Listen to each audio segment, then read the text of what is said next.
go. I wake up to a little bit of drool on my pillow, feel like it's gonna be a bad day. Yeah, I'm tired of shit, and the coffee ain't hit yet, damn, ain't that great. I don't wanna go to work, cause my boss is a jerk, and I'm not even that paid. I need a change in my life, cause I don't feel alive, and there's nothing that makes me happy. Hold my beer for a minute, I'm about to quit my job, cash in for a ticket. I'm going on a trip, and I don't plan to visit. I'm gonna stay there till I feel like I'm winning, oh. And this is just the beginning. I need a big change, only feels like living. I need a big swing, home runs I'm hitting, and I'll never look back, moving on till I get it all. And we all got dreams, we all want things, but what you gonna do for it? How you gonna move for it? What you gonna be? And do you believe you can do anything? But what you gonna do for it? How you gonna move for it? What you gonna be?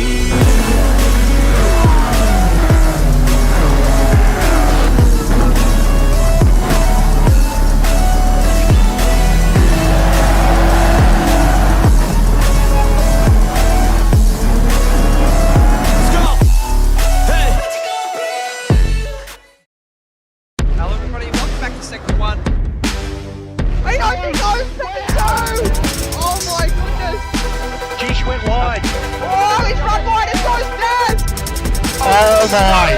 Oh no! No! You can't do that! Just see that steering wheel. What that do?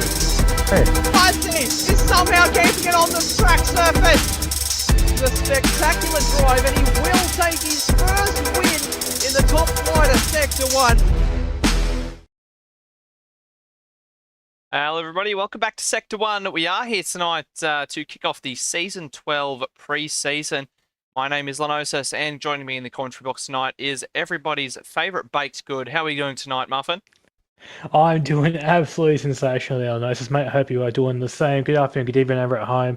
Hope you are all as keen as we are to get started on a new season and a new year at the forever great Sector 1 sim racing. And, start for the year right, Big Kev, because I'm excited.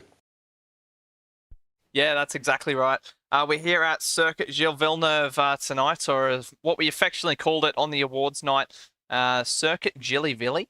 So we're looking forward to this one tonight. I haven't got a track map for us tonight, but I'm sure we are all familiar with this circuit. Brand new to Gran Turismo 7, and yeah, we're going to take it racing for the first time in the S1 supercars. So big mix of manufacturers on the grid, which is great to see.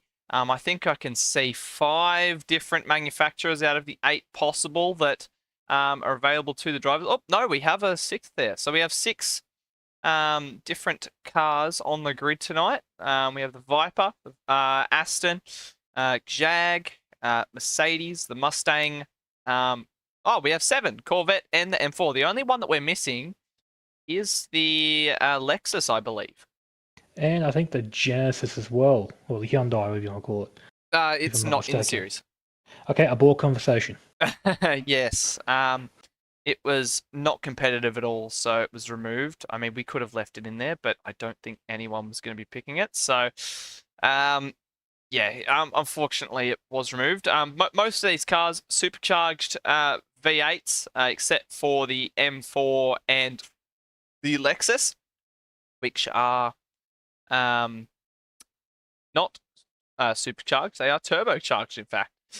So we are running a little bit behind schedule already, thanks to yours truly. But what do you say we get started for a 10-minute qualifying session here tonight, Marv?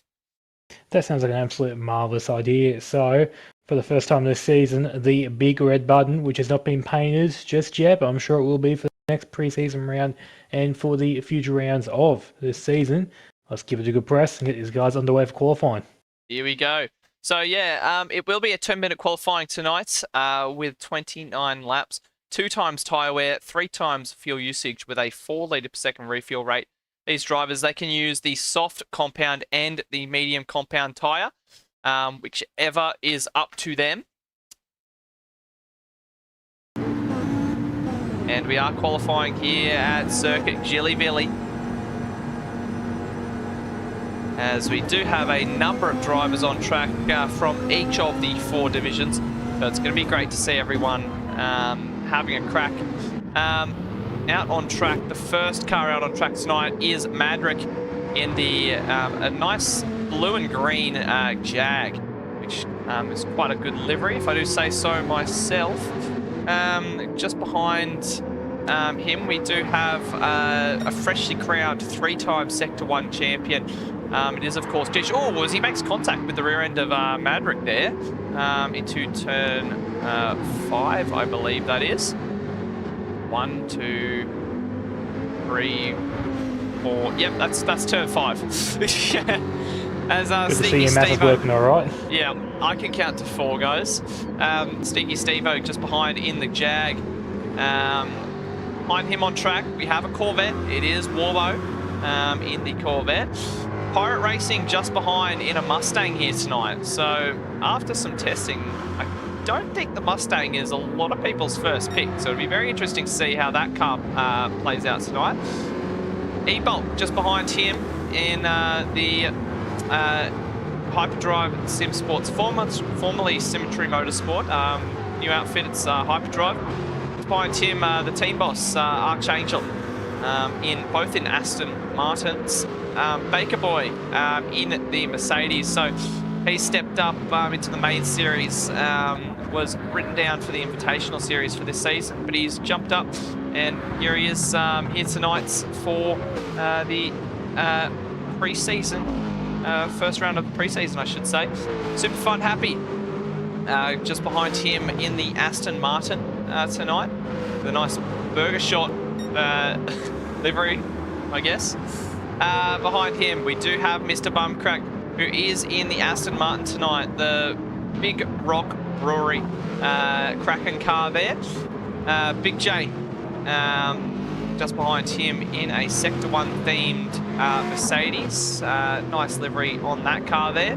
Behind him, we do have Wartime, which I think gets the low effort award tonight, as he's in the default livery. Behind him, we do have Keza, who, I think it's the 2 BSR drivers who are competing for the award tonight, because they're both in a default livery. Keza, of course, in the M4. Rudsey is also in a default livery. So, in the Jag tonight, makes its way around the final corner down onto the back straight before the chicane. So yeah, how are we looking, Muff? Oh, I think, look, those cars are on the default liveries.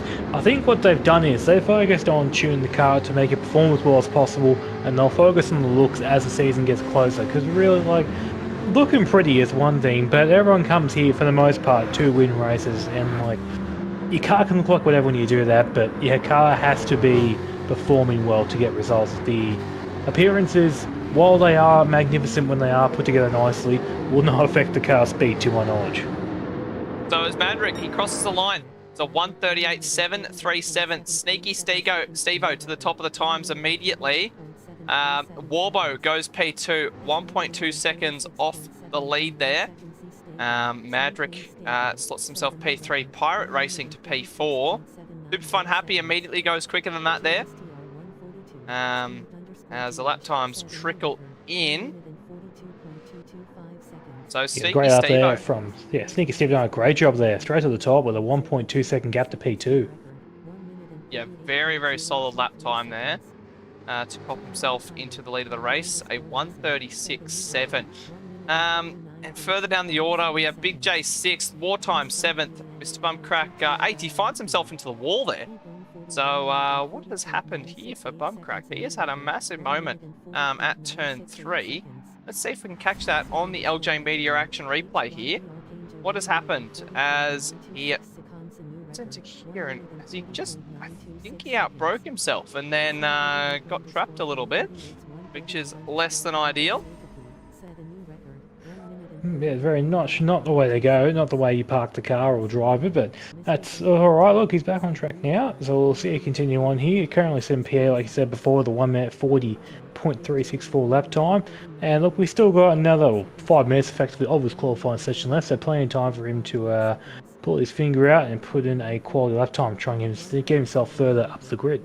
Yeah, exactly right.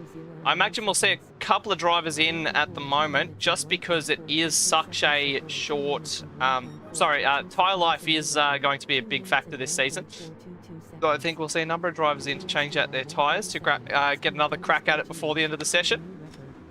We see a few more laps jumping in. Geesh up to P3 there in the Viper. The Viper really loves this track. It's one of the best cars around Circuit Jillyvilly. So I'm not surprised we're seeing Geesh at the pointy end at the moment. Ebolt P4, decent lap from him. I'll be happy where he is. Definitely. What I will say too is that gap to the front cars has closed out. It was originally 1.2 seconds covering P1 and 2. It's now effectively 0.4 of a second covering the top 3. So the gap has closed up there. Sneaky Stevo is going to have to do a bit more, I reckon, to try and secure that pole, because Geesh and Warbo are both handing him down currently. So, look, I wouldn't say it's all said and done yet. Your top 3 are looking pretty promising, but the order they finish in, I wouldn't count anyone out just yet. Oh, as he hits the wall there, Sneaky Stevo. That's less than ideal. I think he just the rear end snapped out on him. Came into turn 3. Yep, well, that's done too. Can confirm he has got a little bit of damage to the car, so he will be a little bit speed compromised. Thankfully, it is an outlet for him, so he's not going to lose that too much, really. But it's just really going to sort of throw him off. It's going to sort of, I guess, hurt the confidence to an extent when he goes around next time by at full racing speed, so to speak. But his damage is gone now. He's got a slipstream from Wartime by the looks of it. No, Wartime's going to let him through. And should be able to get a nice piece of clean air here, Stevo, and try and extend that gap back out to P2. Yeah, well, we're seeing Geesh and Pirate into the pits. I mean, it was either last lap or this lap, I think, was the pit window if you're planning on pitting. But Sneaky Stevo into the final chicane. Gets it slowed. As we're right on board with him as he tackles a lap of the Canadian GP circuit. As Keza improves his lap there. Sneaky Stevo into the first corner. Gets it slowed down, turned in. Very nice so far, very tidy. Nice and tucked in there. Oh, a bit of a snap of oversteer on exit. You can tell that he's tuned this car to be very, very pointy. It's slowed down, great turn in. See, oh, huge moment there, but manages to catch it. Almost what happened on his outlap as well. He's down by just 0.03 of a second at the moment. He's going to pick up a nice bit of slipstream from Keza here. Down this back stretch. Just keep an eye here. Laid under brakes. While doing that. He gets a great exit. I think he might be hindered by Keza here a little bit into the hairpin, but he's going to slip on by. He's a 10.5 down. Oh, he runs a little bit deep. Keza over-unders him. But I think he's going to run out of time here, as he's going to be a while away down by the time he gets to the finish line. As we see a flood of new lap times coming in. A number of drivers making their way up the order, including Big J, who slots himself into P4 there. Super Fun Happy P5. Not a very tidy lap from Sneaky Stevo, who only has 700ths to Warbo behind. He's down by 7/10 there, so that's not been a good lap from Sneaky Stevo.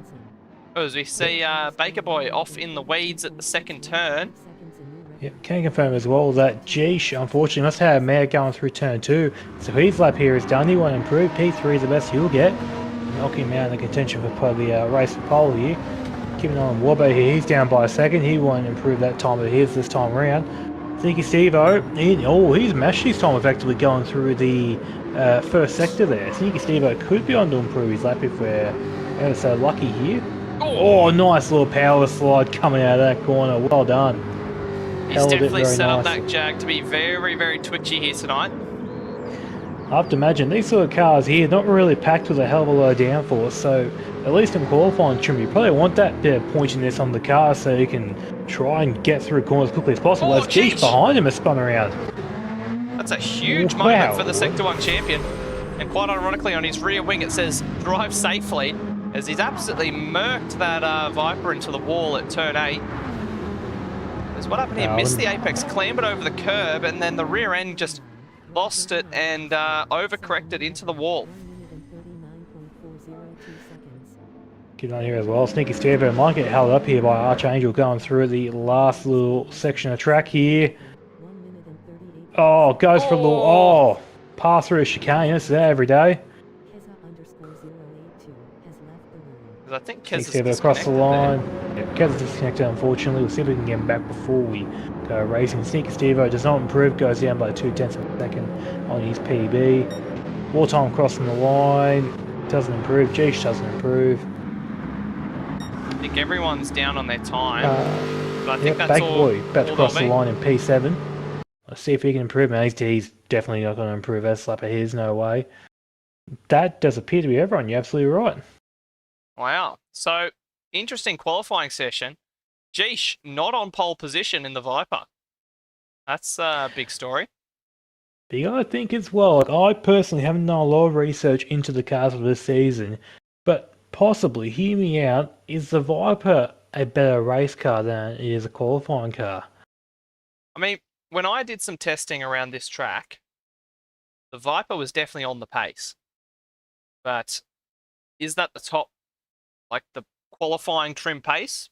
You don't know.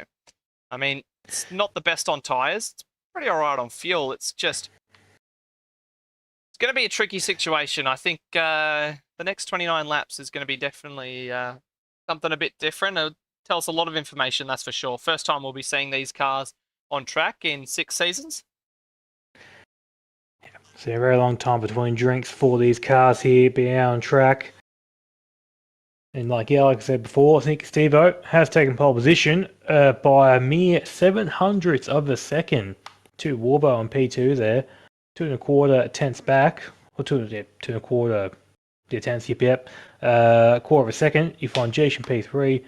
Big J in P4 there, nice close gap there, 4 tenths behind Jeesh. Super Fun Happy in P5, and the Burger Shot GTA inspired Aston Martin. E-Bulk there just behind in P6, Baker Boy P7 in the lone Merc, Madrick in P8 there, Pirate Racing, GMR Pirate, on whatever terminology you like to use for him, in P9 in the Mustang. Rudsey is in P10, and that is the end of the countdown clock. So now we'll go to the results screen, I think. Yeah, absolutely. We'll just have a look at the results as how they will be lining up in a moment's time. So Sneaky Stevo, pole position over Warbo in P2 there. 7 tenths separating those guys tonight. Jeesh in third, just 3.5 tenths off that pole.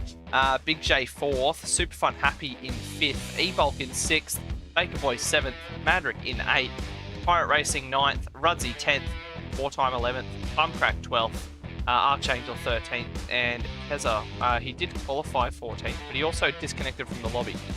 So, definitely a little bit of a shake-up. I don't think there was any one manufacturer that looks better off after that qualifying session, if I'm going to be honest. I mean, the top 5 had 5 different... Oh, well, the top 6 was 6 different manufacturers. No, top 5, yeah, right. E-Bulk was and Super Fun Happy are both in Aston Martin, so top 5 here right the first time. Yeah, top 5, all different manufacturers. So, Sneaky Stevo in the Jag, Warbo in the Corvette, Jeesh in the Viper, Big J in the AMG, and Super Fun Happy in the Aston. So, what does that tell you about the series? Parity. the crowd shouts. Look, definitely start screaming parody right now if you dare, but really, I think when the race is done, it was when we'll start sort of preaching that sort of terminology. If we can see those 5 cars there all relatively close together by the time the race is done, 29 laps later, we'll start screaming parody. Yeah. Well, we've got the 1 lap pace down, that's for sure. So what do you say we jump in for this 29 lap race here, Muff? Yep, I reckon as a marvellous idea. I'll push the big red button for the second and hopefully nothing goes wrong last time tonight, and we'll get these guys underway. Hopefully they've changed their tyres accordingly if they need to change them prior to the race start. But we'll just see what happens.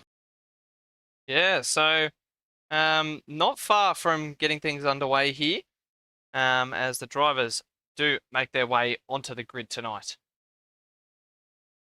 Right, line up on the grid. We are running a grid start for this pre-season event. Not guaranteed if it'll be grid starts for the proper season going ahead, personally. Hope it is, but not my decision to make. It's down to a community of people. We've got 5 red lights and they're out and away we go here for season 12. They barrel down towards the first turn. And do they make it all nice and clean through the first turn? Sneaky Steve-O gets off to a good start. Geesh slips down the inside of Warbo. Does everybody make it through? I think they do. It's nice and tight, 2 wide. Oh, as we've lost somebody, or 2 cars off. Yeah. Oh, 3. Oh, Yeah. as they're back into the pack. And I think there has been a couple of losses here, as safety car has been called here by the race director. So the field will drop to 80 Ks.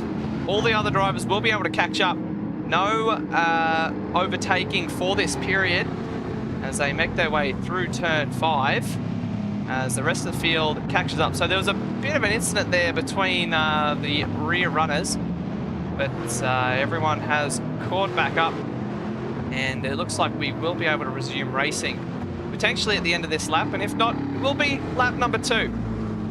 So Sneaky Steve-O trying to keep a bit of tyre temp in his tyres at the moment. So there's the call. It will be a green flag at the end of the lap. So these guys will be able to resume racing on lap number 2. Yeah, hopefully here. The ruling does state currently that the leader can commence racing speed once again between the penultimate corner and the control line, which will be essentially the first part of the chicane into the World Champions. So we'll just wait and see what happens here, as we've got a nice long straight to admire the cars here going down. Honestly, the cruises you find a lot of like car clubs doing, just going down the highway all together, cars lined up nicely. This is what we're doing right now, just admiring all the cars on the grid, getting like a nice little sort of show and tell from all the different competitors here tonight before we send them off at full speed again in a mere moment's time. Yeah, absolutely. As they are driving in formation. As after the chicane, it's up to the leader, Sneaky Steve-O, when we will resume racing. When he puts his foot down, that's when we'll go. So I think he might try and do this a little bit strategically here with Geesh, try and catch him out midway through the chicane. But let's see what happens here. Let's see what happens. And he's punched it, he's gone. Gets a little bit of wheel spin coming out of the corner, but does make the most of it. Gets a nice little half-second gap over Geesh. Warbo doesn't get the most speed on the exit there, goes a 3/4 second back on Geesh. Super happy, not too far behind that. Rest of the pack, oh, Rudsey and Baker Boy having a little squabble there going through turn 2, what is effectively. Rudsey down top there. Oh, very sideways. But he holds on to it. That's very good. They're side by side still. Yeah, Rudsey gives it in. Bakey Boy takes the position back. Pirate is now also in the action there. Wants to be in the battle for P6. World Championship battle for P6, some might say. Sneaky Steve-O, he's put 7/10 on Geesh so far. 3/10 from the start of the lap. As they head down towards turn 8 now. These two, they're looking like they're in a class of their own at the moment. As Warbo, 1.7 seconds off those guys already. Yeah, a couple of different sort of trains forming here, you can almost say. Like as well, from P3 backwards, you got a nice train of what is almost effectively down to P8, P9. All in a cluster together, slipstreaming each other. Oh, Rudsey and Pirate Racing getting very close there going into the hairpin. Pirate spun! Pirate's gone! Oh no! Oh no! Mustang just gave him too much grunt and he has spun off, unfortunately, and he is back on the track, continuing on again. He's currently about 18 seconds off the lead and about 7 off the next car in front. But long race ahead, anything's possible as we got a spinner in the chicane. It's Sneaky Steve-O, he's gone! Oh, pulsed it in. He is gone. He is up. He's going in currently, but he has absolutely destroyed himself, giving the lead to Jeesh. As what has happened here, we'll try and see if we can catch this on the LJ Media Action Replay. Okay, so it was just a case of the Wall of Champions. We caught the tail end of that. We couldn't see the whole thing, but he definitely just lost the rear end and then speared into the side and then just lost the car. So that leaves Jeesh with a 2-second lead over Warbo by himself at the front of the field. But Warbo P2 there, he's running a good race. I think the Corvette is definitely a one-lap car. It's very, very quick, but it's not good on its tyres. It's not good on fuel. So the only way that you're going to get a decent result out of the Corvette is with pure pace. And by the looks of things, Warbo, he's nailed that so far. P2 at the moment on the road. Maverick at the moment in P3 is a great position for him.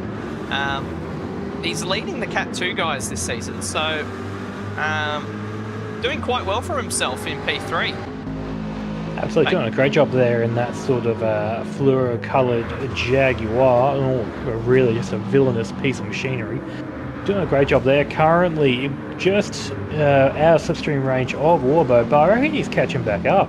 Like I said before, that Corvette is a good one-lap car, but unfortunately does suffer a little bit of a tyre wear sort of deficit, as Magic behind him, after he sets the fastest lap of the race, at least on my screen, gets a half-second penalty for his troubles. Yeah, Very absolutely. unfortunate there. So that might drop him behind Baker Boy when they return back. Oh, as we have a spinner, it is P14 Pirate. He's gone again in the Mustang. So struggling to tame the American muscle here. Yeah, possibly he may still have a qualifying shoe in that car, so it's probably a very pointy piece of machinery. It's just very hard to tame for so many laps in a row. But look, it's the pre-season event. It's all about learning, trying to find out what works and what doesn't. And honestly, making mistakes is probably the best thing you can do right now. Because if everything goes super smoothly, you'll get this almost false sense of security that everything is fine, you're going to be sweet for the season ahead. And you won't really put the effort in trying to prove anything, because you won't know what to improve. So I think it's a good idea here. Pirate really trying to still find the limit what that Mustang can and can't do. He's making a few mistakes, but it's okay. It's only a pre-season event. There's no real championship points on the line here. Just a learning experience for all the drivers in the field today. Yeah, that's for sure. As Madrick will serve his penalty from P3 on the road. Baker Boy is right here, so I imagine he'll lose his position. And he does. They're side by side. And Baker Boy is going to slip on by into P3. Oh, as he runs very, very deep. Straight on at the chicane. And he is going to lose that position, and he may get slapped with a penalty here, but I think he gave up more than enough time rejoining. So yeah, the game's been nice to him there, and they haven't slapped him with a penalty, which I think is a really good system. The penalties on this track just make sense, especially at that chicane. If you run off and you rejoin after the sausage curb and you give up everything that you gained, the game doesn't slap you with a penalty, which I think is a fair system. You've held up your hands, you've said, yep, I've messed up, and then you rejoin the race, no penalties administered. It's self-managing, I guess you could say. And that's honestly, that's the way it should be. Like, if you're getting the advantage, absolutely slap on the wrist, but if you're losing more time than what it really should be, if you took the track the way it was intended to be taken, then yeah, you shouldn't get anything really, just a little sort of like saying, right, yeah, don't do it again, please. As actually in front, speaking of not doing it again, Jeesh has actually copped a half-second penalty, so he's been a very naughty boy. Yeah. Ooh. He is unfortunately taking the track limits a bit too far, and the stewards have said, no sir, not today. He won't be in any danger of losing that lead he's got right now, but that gap will come down to possibly around maybe the 3.7 second mark, maybe? Yeah, I mean, where the penalty burn line is on this track, it is a little bit more generous than some other tracks. It's about 2/3 the way down that long straight. So you don't lose a crazy amount of time, but it's definitely more than half a second. Oh, it's Jeesh! Oh, huge moment! Oh, how has he wrestled that car out of the wall? He was on 90-degree angle, barreling towards the Wall of Champions. He's yanked the steering wheel, the rear end stepped down on him, and he saved it just before careening into that wall. So that's car control right there from the Sector 1 champion. Warbo has his rear view mirror filled with Madrick and Baker Boy at the moment. These guys, potentially a bit of strategy involved in this race so far. I'd imagine Madrick, was Warbo, almost loses the rear end of the car. Yeah, I'd imagine Madrick and Baker Boy, they're quite happy to just sit behind the Corvette at this stage of the race and just buy some time. Was Madrick right up under that rear wing? He's looking for a way through potentially. Will he stick down the inside? He half shows the nose there. Sends him to the outside. Will he go for it? He's going to try around the outside. Deep under brakes. Aston can see. Doesn't open up for him. Huge moment. Opportunity now into the hairpin. I think Madrick's done enough. He's side by side with Warbo. And he's going to slip down the inside. Deep under brakes. Great stuff. Easy as you like. And P2 does belong to Madrick. And now Baker Boy could be sizing him up for a move into the chicane. Except the straight line speed of the Corvette, decent bit better than that of the Mercedes. So it's going to be a tough one if Baker Boy wants to send one down the inside of the Corvette. And he's not going to be close enough on this occasion. Deep under brakes. That's a huge accident. And Warbo has taken out Madrick. And Baker Boy, he's going to get 2 for 1 here. And he slips on by up into P2. And it's also done. Put Superfun Happy onto the last step of the podium, and your pole sitter, Sneaky Steve-O, back up to P4. He is not done yet here, ladies and gentlemen. He is going back for that lead he so rightly earned from the qualifying session previously. Yeah, that's it. So, can you tell us a bit about, do we have mixed compounds on the track at the moment here, Muff? We certainly do, and speaking of mixed compounds, it might be worth going for a little APL Automotive Tyre and Fuel update if that's the sponsor still. I'm hoping it is. If I'm wrong, please let me know. I think that's a great idea, Muffin. Yep, cool, perfect, ladies and gentlemen. Your Tyre and Fuel update brought to you by the lovely people at APL Automotive. You're in safe hands. Your current leader, Jeesh, 8.1 seconds to the good. He is on the racing medium tyres, and he has got approximately 2/3 of a tank of fuel left, maybe a touch under. Next one, Baker Boy, second on the road. He is on the racing soft tyres. A bit more wear than the mediums, but honestly, pretty negligible amount, not too bad at all. And he has got just over half a tank of fuel, so not as good as the leader, but still not too far off. Superfun Happy in P3, also on the racing soft tyre, same sort of tyre wear as Baker Boy in front, but has got a touch more fuel. That should come back and help him when the pit stops do happen. Not a lot to catch him back up the Jeesh, but just a touch more fuel there. Sneaky Steve-O, your pole sitter in P4, also on the racing soft tyre. He has got more fuel again, probably a number pretty similar to Jeesh's right now, so they're on a very similar strategy. The Dodge and Jag drivers are, as Sneaky Steve-O had a little tap of the wall there. Madrick in P5, he is on the racing soft tyre, and he has got same fuel as Sneaky Steve-O in front of him, just around about the 2/3 of a tank, touch under mark. Warbo in P6 with a half-second penalty to boot. He is on the racing medium tyre, and he has got dead on half tank of fuel currently. So, probably the worst off of fuel I've seen so far. Ebok in P7 there in the Aston. He is on the racing soft tyre compound, and he has got just over half tank of fuel, roughly the same as your leader and P4 of Jeesh and Sneaky Steve-O respectively. Big J in P8 in the second Mercedes in the grid that I completely forgot about before. He's on the racing medium tyre, and he has also got about 2/3 of the tank, probably a touch better than the two leading cars of Jeesh and Sneaky Steve-O currently. Wartime in P9 in the Aston, he's on the racing soft tyre as well, and he has got just over half a tank of fuel, touch more than some cars, touch less than others, about sort of mid-range fuel-wise. Mr. Bumcrack in P10 in the Aston, he's on the racing medium tyre, a touch over half tank of fuel, not too much at all, but still in a good spot, sort of in the mid-range type sort of fuel consumption-wise so far.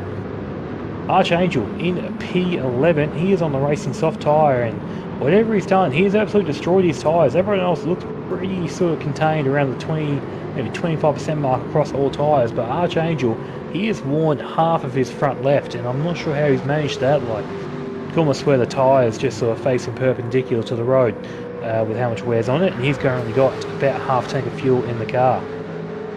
Rudsey, who I didn't mention before because he was behind, Archangel now in front as he goes through a nice little move going into the last chicane up to the World Champions.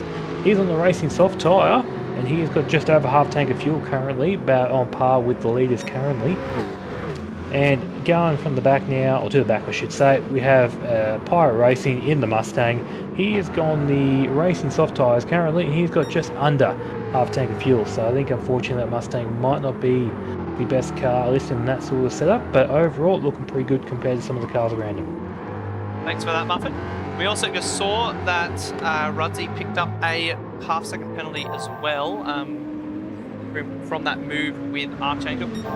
So Jaish has moved out to a 9-second lead and he's provisionally purple.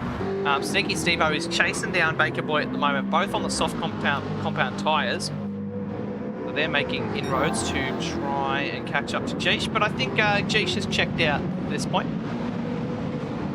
I think you're very right in saying that. I think what I have noticed, sometimes it might just be a tyre compound difference, but Jaish will generally get a fair bit of speed going into the corner, even to the midpoint, but down on the exit, the cars behind Baker Boy and Stevo seem to make up a decent bit of that time back on the exit and then down that big long straight. I did see as well, Sneaky Stevo was nearly half a second up on the fastest lap there, just before going into the hairpin at the bottom of the track. Let's just see if we can improve that fastest lap into the 36s maybe. No, he just misses out by the skin of his teeth, if that's the right terminology I'm using. Well, if the skin of his teeth is 11 milliseconds, then yeah, that statement's true. I'll take it, done deal. Yeah, and oh geesh, Naughty Boy once again picked up another penalty. The stewards are just looking down at him saying, get back to the pack, boy. Yeah. Yeah, there. Won't really make a difference really, unfortunately, but will just ever so slightly bring him back to the rest of the field. Currently 10 laps in out of 29 so far. I'd have to imagine all these cars here are probably going to be on for a one stop, as actually I do say Archangel has boxed, so he's on for a 2-stop more than likely this race. Comes out onto the Racing soft tyres with nearly 3/4 tank of fuel. Yeah, I'd say lap 9 he's come in, so probably you said he put the softs on again, yeah? Yep, certainly did. Yeah, so he's pretty much crucifying himself to a 2-stop hit. Good thing with the multipliers on what they are at the moment is that every track is slightly different with the wear. So some tracks, that 2x at the moment will be significantly more compared to 2x on a track like this where it's fairly even and tyres will last a decent amount, especially the softs. So, but is the final multiplier that we go with for the season? It's going to be very interesting depending on which on the tracks, how long those tyres last. Some tracks more abrasive than others. Yes, very much so. I'll check the calendar and see what sort of goal, which I might even pull it now, while we're still within like a bit of a lull for the race currently. Go on to our calendar here, which honestly, great looking calendar. Thoroughly looking forward to seeing these cars on track in the rounds we have provided, and I cannot see where they've got. Oh, I'm in the wrong channel. That's why. Yeah, so your first round there at Dragon Trail Gardens Reverse. That there will be a bit of a tyre killer. Your sort of what will be reverse, that'll be the last corner, will absolutely destroy the left hand side of the car. You've got hairpins which will destroy the left hand side of the car. You've got a quadruple right hander on the left hand side which will destroy the right side of the car. And just really a lot of things there will just absolutely chew the front tyres here, or there I should say. Trial Mountain anti-clockwise, that there, a bit more of a power track. Highway shouldn't be as sort of drastic there, but to get the most out of the car, you want to take off as much of the downforce as you can and make it a missile in a straight line. But doing that will increase your tyre wear on the car. Just try and find a nice little sweet spot where you're not losing speed on the straights, but you're not just hemorrhaging time in the corners of worn tyres. Then we go to St. Croix B, the home of Switchblade Sim Sports, if I can say that properly. Shout out to you, Karen. That there power track. Shouldn't be any tyre wear there really to be noted of. Pretty wide track as well, so all the downforce will be coming off. Cars will just be flying down the straights there. I have to imagine a few people. Madrick. There's a huge accident in the first turn. I think there may have been some contact with Warbo again. I'll just have a look on the LJ Media Action replay. Let's see what happened here. Get a glimpse of these guys. So it was Super Fun Happy that was ahead of him. And what happened? So they came to the first turn. Did he just... No, okay. So he was late under brakes, clipped the grass, and then rear end into the wall. Apologies, Warbo. He was nowhere near that incident, but I gave him the blame initially. No, it was his own doing there, Madrick. And he drops to the back of this battle pack just behind Big J, Warbo, and E-Bulk. Oh, was E-Bulk into the wall there on the run down towards the hairpin. But yeah, as you're saying, Muffin, sorry to interrupt you there. Honestly, mate, that was a very valid interruption, mate. Do not be apologising for that, good sir. After St. Croix, going to Yas Marina, one of the new tracks similar to this one here, Circuit Gilles Villeneuve, that came in the last update of Gran Turismo 7. Sort of a bit of like a balance there, big long straights where you want a car that's fast in a straight line. But the entirety of the last sector is all very tight and technical. Shouldn't be wearing the tyres too badly. Most of them are pretty sort of like quick, fast corners, nothing too bad, but that will cause a little bit of drama. Mount Panorama Bathurst, the ultimate driving experience, just my opinion. I'm a humble fan. Which up there, very much power track. You got big long straights, which you're going to find a lot of time if you can get it right. Tyre wear won't be that bad, but just try and set up a car that doesn't try to kill you. It's going to be the key thing there. Try and find, because going down the mountain there is just absolutely painful if you've got a car that can't stay still. If you've got a car that's very loosey-goosey, has a rear that wants to become the front constantly, you're going to spin around the dipper 9 out of 10 times, no problem at all. Next after that, Sardinia Reverse B, Sardinia Road B, my apologies, which is another track there, very much a tyre chewing sort of slower track. Big long main straight, but won't sort of need too much downforce taken off it because the straight itself isn't the longest in the world, so just try and make sure the car doesn't chew the tyres that much and the car wants to turn into corners. That's what's going to find you the most amount of time. Suzuka after that, in my opinion, one of the ultimate tyre chewers. Their first sector is probably the best example of that, but because of the figure 8 layout, should wear the all 4 tyres pretty evenly on, like, so to speak, on both sides. But also as well, after that sort of second sector, a lot of flat sections of that track, so try and make sure you've got enough speed to not lose any positions on the straight will be key, but yeah, trying to then also make sure the car turns into the corners going through the first and second sector. Yeah, it's a juggling act once again, which is probably the, I imagine, the plan a lot of people had. As looking at the stream here, Warbo has gone into the pit lane for his first and probably only stop. And the last round of the season will be at Laguna Seca anti-clockwise, which is very much a tyre chewing track. There's not a lot of straights there, and the ones that are there aren't very long. Try and make sure the car can just turn on a dime effectively, not wear the tyres, is going to be paramount, because that sand at that track, it almost has like a magnetic effect where if you touch it, it'll suck you out of there and just become a prisoner, for lack of better terminology. You will stay, become one with the sand, like having a whole day at the beach. Yep. That, ladies and gentlemen, is the rundown from Captain Muffin himself of the tracks we have coming up for our Season 12 of Sector 1 Sim Racing. As Pirate was also into the pit lane as well. He still is in the pit lane, but Warbo is going to come out just ahead of Archangel. So, I mean, Archangel pit 4 laps ago, and he's only 5 seconds off Warbo. So, I don't think Archangel's done a crazy amount wrong in this stint. As Jish is in, lap 14, he's made the call. Alright, let's see. Will he go for another set of mediums, or will he try for a set of softs? Probably try and take a fast lap away from Steve-O, as Baker Boy's also in.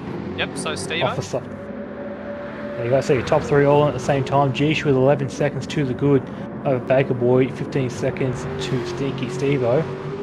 Good fuel save there from Steve-O as well. He should actually get past Baker Boy if he plays his cars right here. Jish will come out in front, that's all but guaranteed, at least provisionally. They've got 4 cars there yet to stop in the form of Super Fun, Happy, Ebolt, Big J, and Madrick. Jish there, trundling down pit lane. He is about to be released. He's picked up the racing speed, and he is rounding turn 2 as we speak. So P5 for Jeesh when he comes out of the pits there. He will inherit the lead once everyone else inevitably steps up. Steps into the pit lane, sorry. But yeah, I think so far it's definitely a one-stop race. I don't think anyone else brave enough for 2-stop apart from Archangel. But whether some of these guys are going softs for half the race, mediums half the race, I think everyone went onto the same compound of tyre that they started on. I can confirm to you that you are partially wrong there, good. Only partially. Because Jeesh, after starting on the medium, has now gone to the soft tyre. Okay.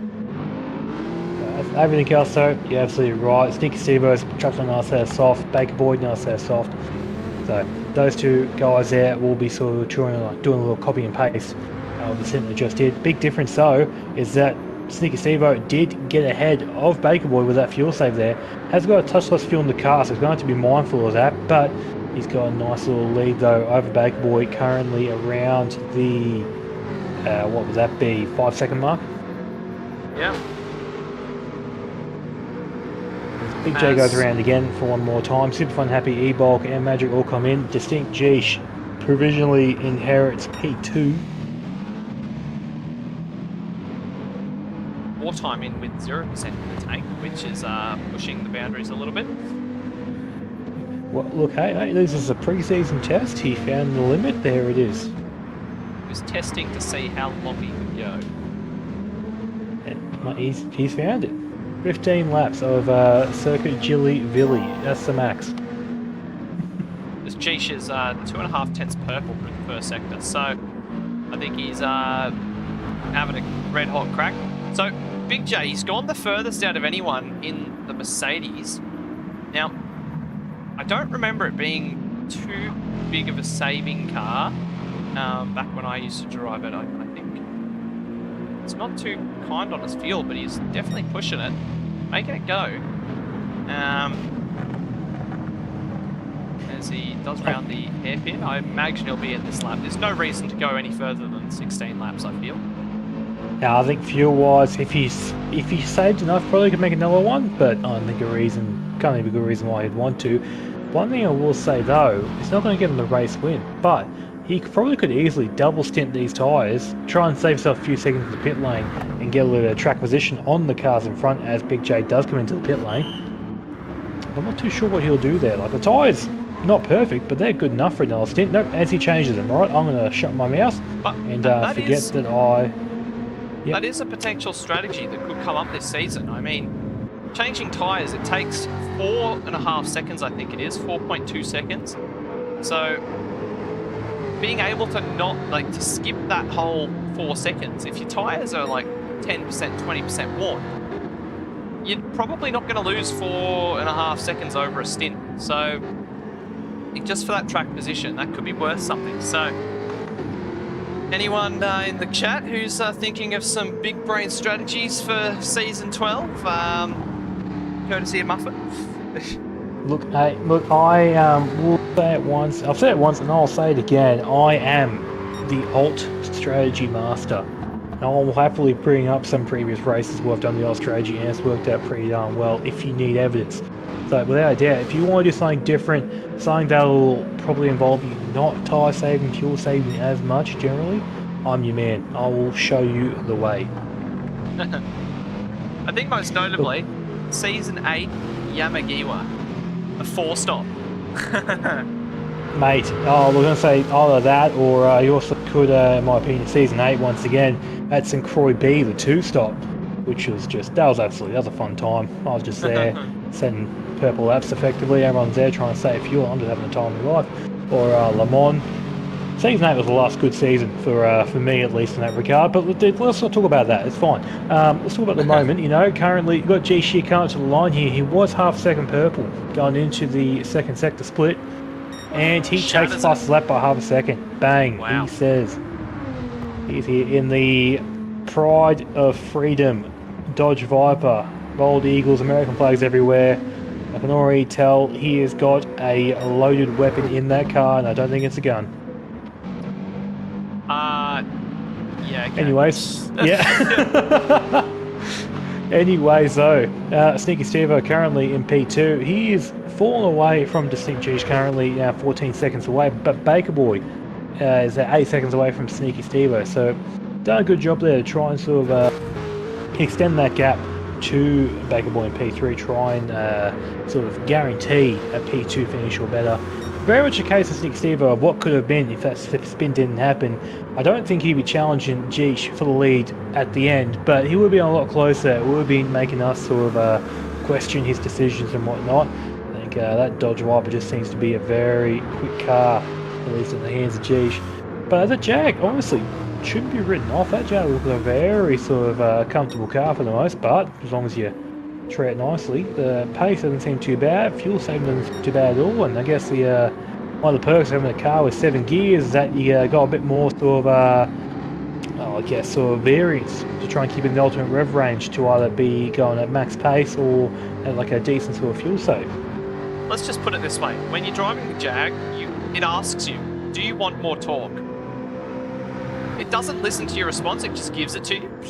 But it's definitely it likes those 7 gears. It allows you to do some funny things with the gearbox and keep it in that torque range.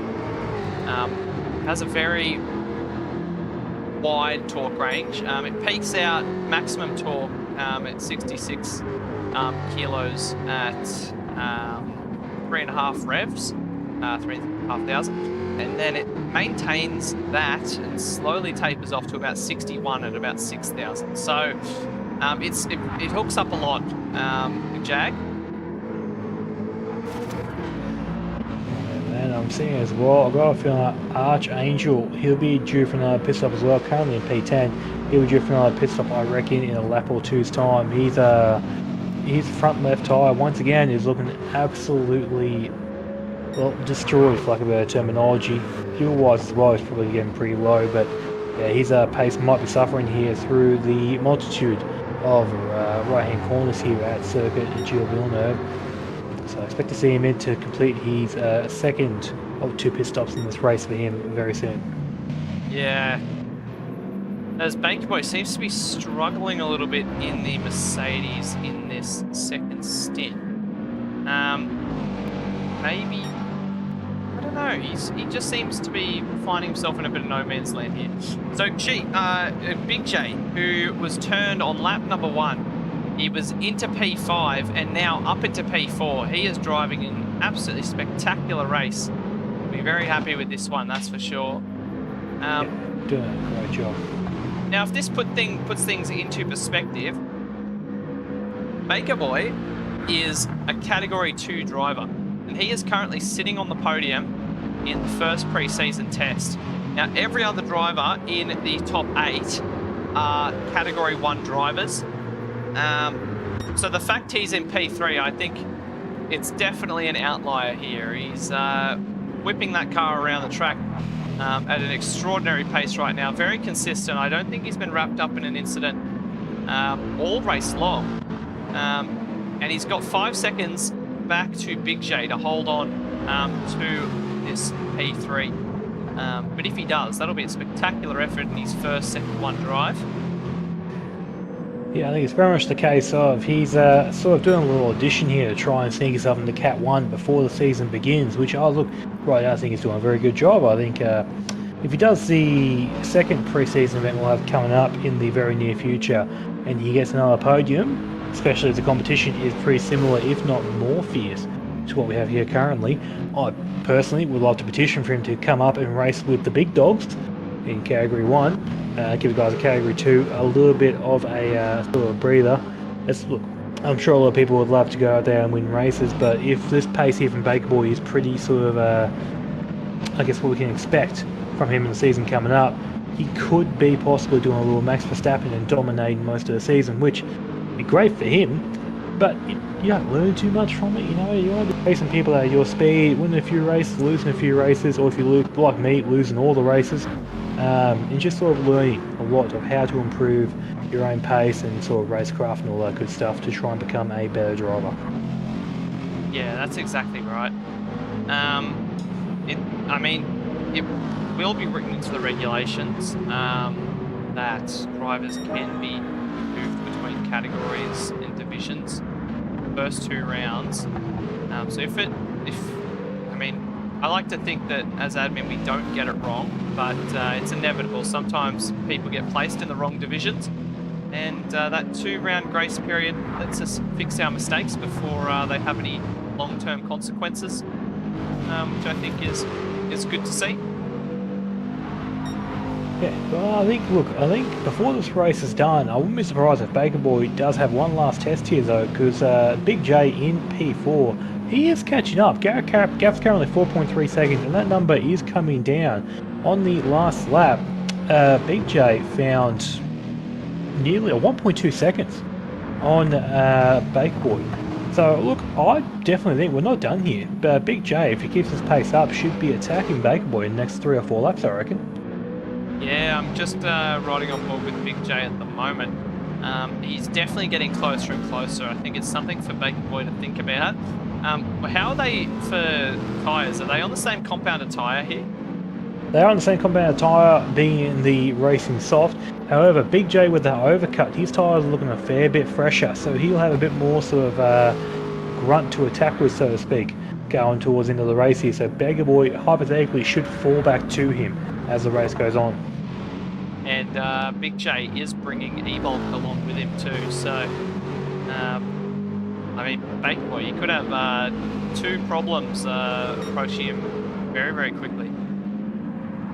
Yeah, as E-Bulk there has got a half-second penalty, so that will sort of nullify his gain he's been doing so far, going up to Big J and getting pulled along just as of late. So going around the back straight next time around, E-Bulk will serve that penalty and will probably fall just out of slipstream range of Big J next time by, but won't be down and out, just need to put in a few decent laps to make sure he can get back within that slipstream range and get the nice little tug back towards the, I guess, back of the podium. Which, on that last lap, Baker Boy and Big J were 2 milliseconds apart. So Baker Boy is definitely, he'll definitely be getting ready to, well, he's throwing everything at it, I think. And definitely somebody's fired in the chat as well. Baker is apparently in VR as well, so he may not know the exact gap, but he'll definitely be watching his mirrors and know that they're coming. Yep. I think look, last up, like you said, the difference between Baker Boy and Big J was minuscule amount, not really anything worth counting. But this lap here, the gap at the start lap was about 4.2 seconds. The lap is no, yeah, it's come down to 3.3. Big J here might have had an off lap. Baker Boy might have had a absolutely godlike lap, the lap before, but now this lap here, we've gone back to not proceedings, but to what people might expect of someone that is on fresh tyres versus not on fresh tyres. Gap there, 3.2 seconds now. Last up there for Baker Boy, 38.6 compared to Big J, 37.6. 1 second gain in that lap alone, and we have approximately, what's that, 7 laps to go, if my maths is right? Yes, 7 to go. Yeah, very much here. The battle for the podium is not over yet. Top 2 look to be locked in with Distinct Geesh, 18 seconds ahead of Sneaky Stevo, who are 11 seconds ahead of Baker Boy. But behind that, we've got something on here, ladies and gentlemen. E-Bulk only 1.5 seconds away from Big J as well. So don't get him out. He's a bit of a dark horse here. He might be able to pull a bit of a sort of Stephen Bradbury here if the sort of 2 cars in front get a little bit sort of too kind to each other, so to speak. Baker Boy's laps have sort of been ebbing and flowing at the moment. He's been having 1 good lap, 1 bad lap, 1 good lap, 1 bad lap sort of thing for the last 10 minutes or so. I think the situation is just going to be whether he runs out of tyres. That is exactly right. I'll just see what happens here. it looks like so far that, like I said, Baker Boy, he's not one of them good laps. He's only lost approximately, what, 0.3 of a second of lap so far, and most of that was just in that hairpin just there. So I think it's one of the good laps for Baker Boy. So next lap, going off that logic, we should see Big J catch up by another second or so. But look, I'm happy to be proven wrong here. But for the sake of entertainment, I'd love to see these two cars catch up to each other.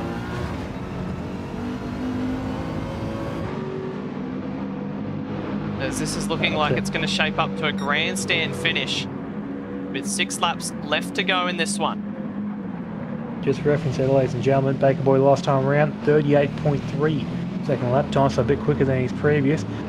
Big J was 37.7, so that's pretty consistent there, only about a tenth away from his lap beforehand.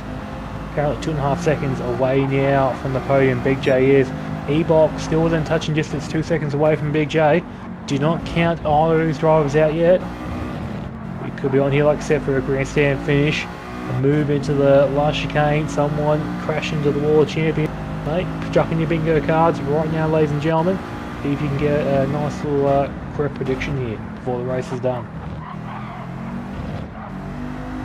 As Big J was down to 2.5 seconds, Baker Boy clipping the wall there.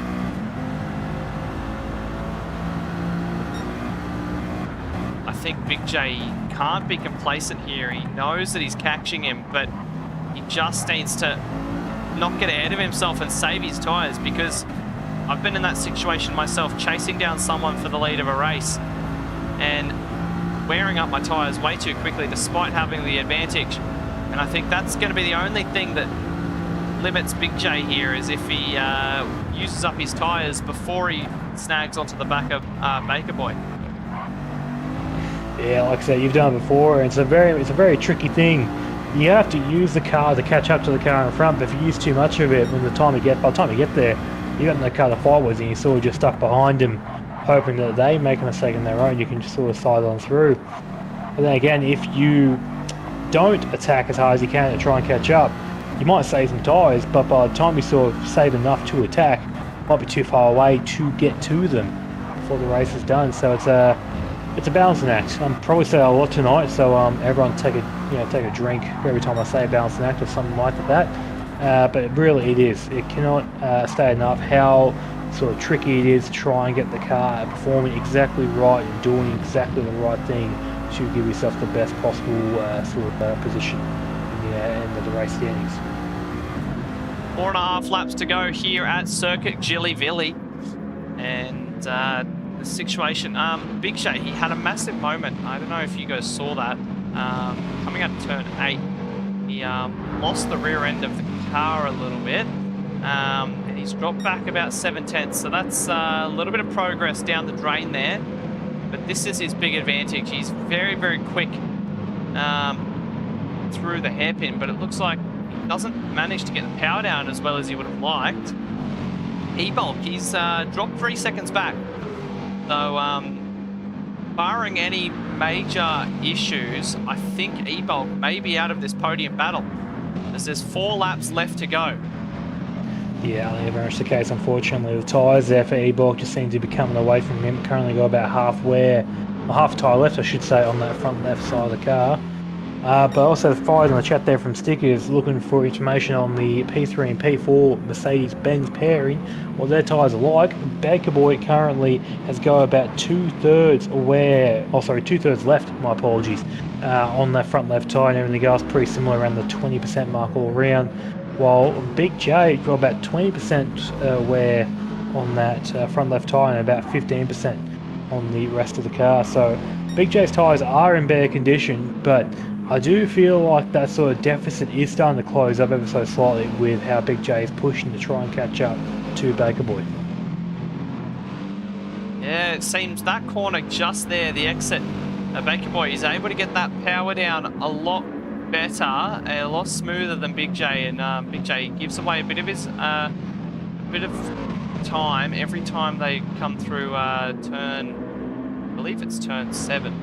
Or turn 8 as they head down onto that short little stretch. 2.2 seconds. We'll call it the turn, so we don't get the number wrong. We'll call it the turn, that way we can't be wrong. As Big J Takes 7/10 out of Baker Boy through the hairpin on that lap alone. Wow.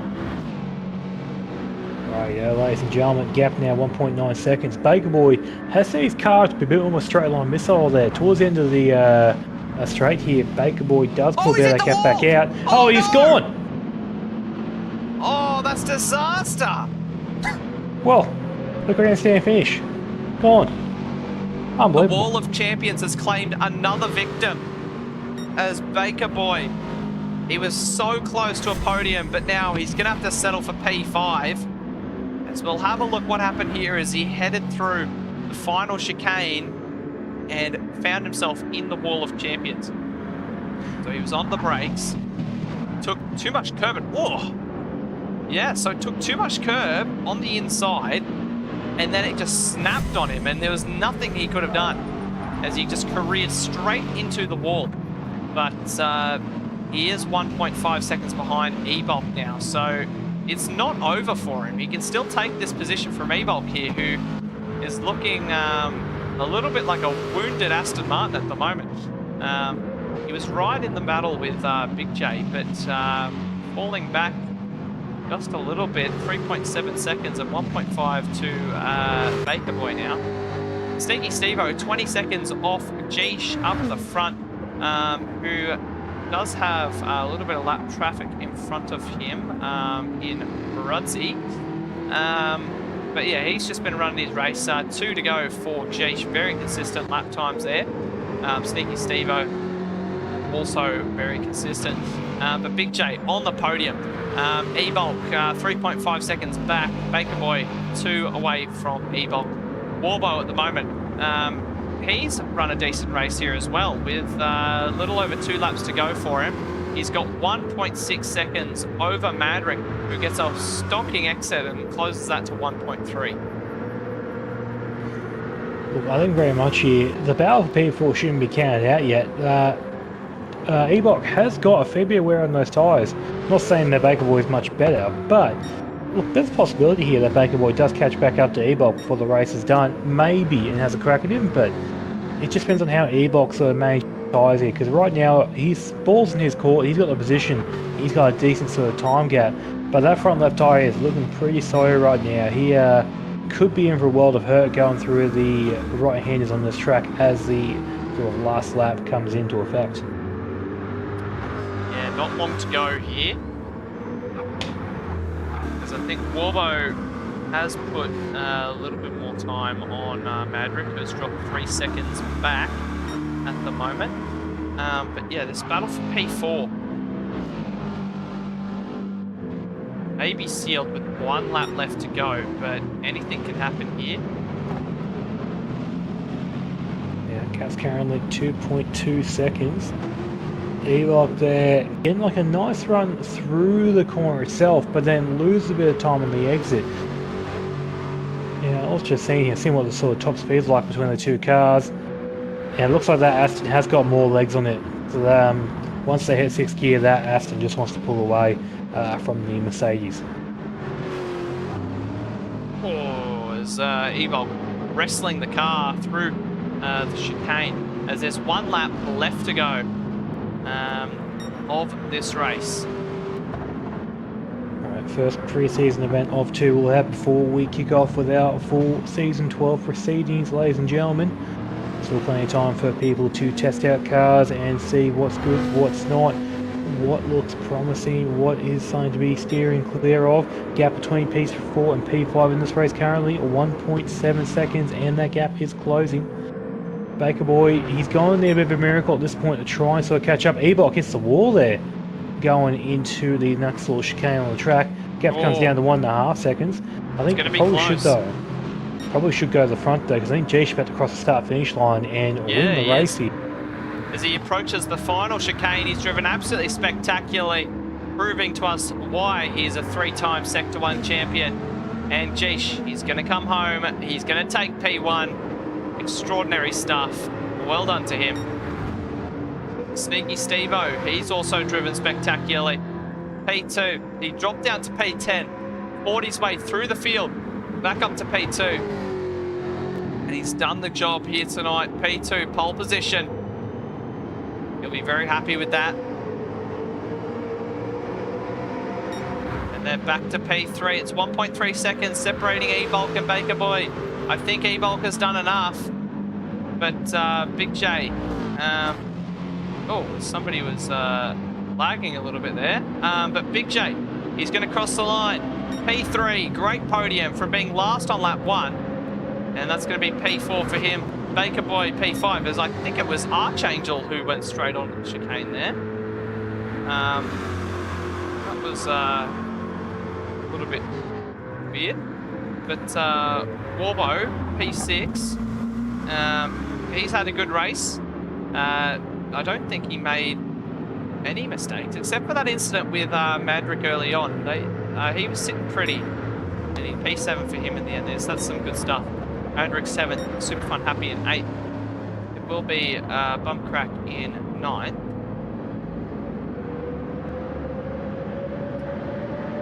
And Wartime in 10th. Wartime there coming home in the smell of an oily rag. He's got 2 cents of F4 fuel in that tank. And last one across the finish line in the Mustang will be Pirate Racing. Gets a little bit of look at me time here as he comes down the final straight, also with absolutely no fuel in the car. You can tell he's short shifting up. I think he's just running out. No, he's just made it. Very well done. And Rudzy P12 and Archangel on P13 who crossed the start finish line 1 lap prior. All right, well, we'll have a look at the race results of that one, and here is how they finished tonight. So, Jeesh, P1 there with the fastest lap, 36.4. Sneaky Stevo there in second place, 20 seconds off. Big J in third. E-Bolt 4th. Baker Boy in 5th. Warbo 6th. Madrick 7th. Super Fun Happy in 8th. Bumcrack 9th. Wartime 10th. Pirate 11th. Rudzy 12th. And Archangel there in 13th. So, definitely an interesting pre-season there. It was great to see everybody out on track this evening. But yeah, will be great. I think after tonight it showed some great racing. Lots of manufacturers that are in the mix. I have to stay tuned to see which teams choose which manufacturer. But yeah, and if you join us for next week, we'll be at Road Atlanta for another preseason round. And then the week after that, we'll be going racing for round 1. So yeah, what were your thoughts on that race, Muff? Who was your driver of the day? Look, driver of the day for me, it's hard to go past Big J. Like, that was an absolutely sensational drive. They're going from essentially the back at the start of the race there to the podium. That's like a great comeback drive there. Look, there are everyone there put a great job in. Jeesh, absolutely dominating performance. Honestly, honourable mention, but you can't pick the winner for driver of the day 99% of the time. There are times you can, but not this occasion, unfortunately. But yeah, Big J for me did a great job, and I think he is well deserving of a driver of the day nomination. Yeah, he gets my driver of the day, Big J. Great job. I think as well, the VSC procedure worked pretty successfully, actually. It was very smooth. I think we'll test it out at next preseason round as well. And I think as a replacement for those little petty red flags, I think for race directors, it's a bit easier of a call to make to stabilize the field with a VSC rather than a red flag, just because takes so much time to reset a field when doing a red flag. So I think there's definitely some good pointers from tonight with the VSC. And I'm excited.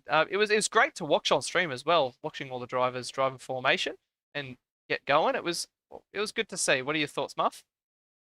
I think it's very much the same. Yeah, seeing the car sort of get bunched up together. I know, like in previous seasons, we've done a red flag scenario where we sort of just reset the field effectively, have another crack at a full start, which it was good in a sense that NFL, it was a big accident that happened. Everyone got a chance to try it again, but anyone that got a great launch didn't really get any sort of benefit from it, even though they didn't do anything wrong in order to have anything bad happen to them.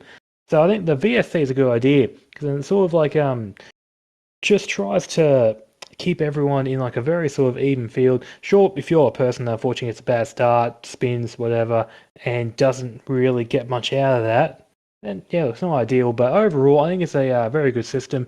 I'm keen to see it be used in the upcoming season for the multitude of rounds and races and divisions we'll have for season 12. Yeah, that's it. Well, anyways, thanks for joining me in the Combox tonight, Muffin. It was good to have you here.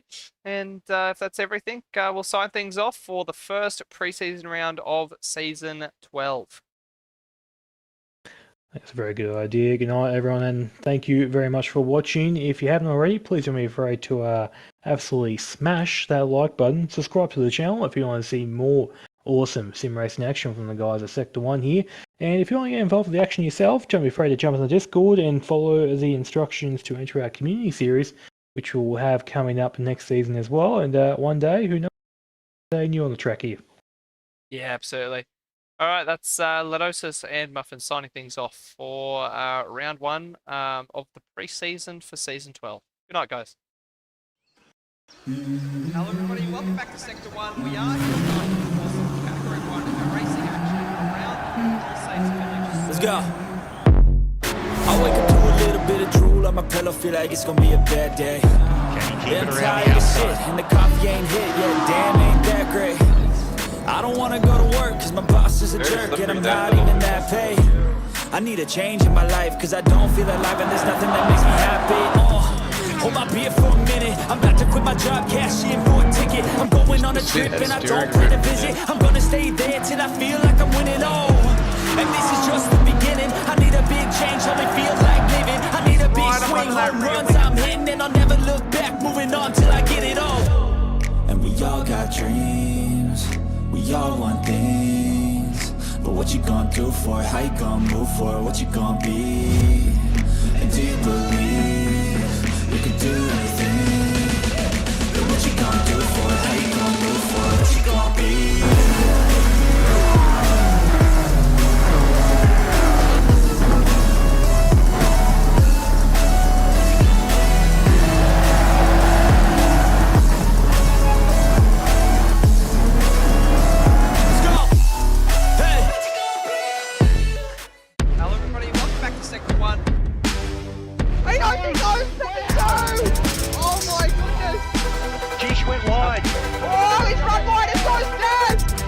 Oh my! Oh no! No! You can't do that! Just sit that steering wheel and hold that curve. Bunty is somehow keeping it on the track surface. It's a spectacular drive, and he will take his first win in the top flight of Sector 1.